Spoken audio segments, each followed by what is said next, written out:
നമ്മൾ ആലോചിക്കേണ്ട ഒരു പ്രശ്നം, ഇപ്പൊ തിരുവനന്തപുരം കോർപ്പറേഷൻ 101 സീറ്റിൽ 50 സീറ്റ് നേടിയിരിക്കുകയാണ് BJP.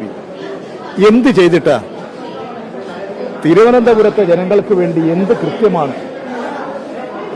ആ കോർപ്പറേഷൻ പരിധിയിൽ തിരുവനന്തപുരത്ത് BJP ചെയ്തിട്ടുള്ളത്? എങ്ങനെയാ ജയിച്ചു വന്നത്?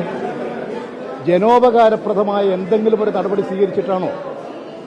തികച്ചും വർഗീയമായ ചേരിതിരിവ് ഇടതുപക്ഷ ജനാധിപത്യ മുന്നണിക്കെതിരായി ന്യൂനപക്ഷ പ്രീണനമാണ് നടത്തുന്നത് എന്ന് ഭൂരിപക്ഷ സമുദായങ്ങൾക്കിടയിൽ നല്ലതുപോലെ പ്രചാരവേല നടത്തി. അവിടെ ഒരു ഇടതുപക്ഷ വിരുദ്ധ വർഗീയ ധ്രുവീകരണം രൂപപ്പെടുത്തിയെടുത്തു. അതിന്റെ ഫലമായിട്ടല്ലേ എന്താ തിരുവനന്തപുരം ജനതയ്ക്ക് BJP നൽകിയിട്ടുള്ള സംഭാവന? അതാണ് നമ്മൾ മനസ്സിലാക്കേണ്ടത്.